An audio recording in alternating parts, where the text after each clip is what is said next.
कहानी घोड़ा और गधा। वस्तुतः एक धोबी की कहानी है जिसके पास घोड़ा और गधा दोनों था। एक दिन वह दोनों को बाजार लेकर जा रहा था। उस दिन धूप बहुत तेज थी।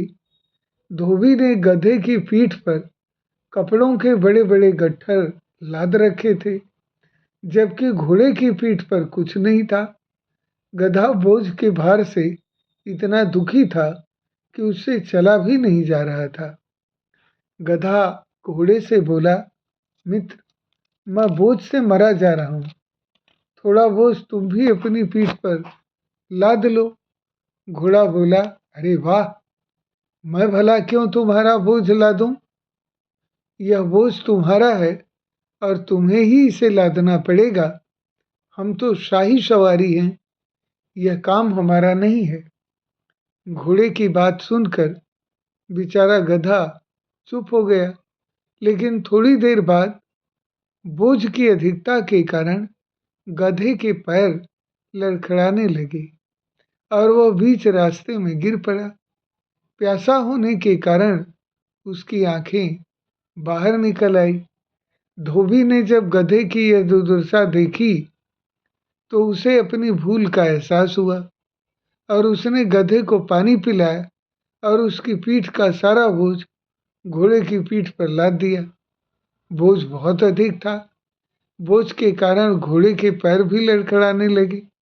घोड़ा सोचने लगा, अगर मैं गधे की बात मानकर उसका कुछ बोझ पहले ही अपनी पीठ पर लाद लिया होता तो शायद यह नौबत आती ही नहीं।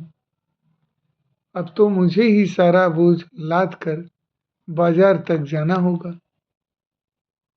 और इस कहानी से यही शिक्षा मिलती है, पहली भूल तो गधे और घोड़े के मालिक ने की कि सारा बोझ गधे की पीठ पर लाद दिया।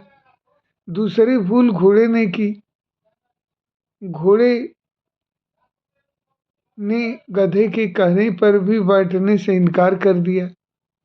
घोड़ा भूल गया था कि दुख बांटने से हल्का होता है और सुख बांटने पर बढ़ता है। घोड़े को अपने मिथ्या अभिमान की कीमत चुकानी पड़ी, क्योंकि बाद में सारा बोझ उसकी ही पीठ पर आ पड़ा।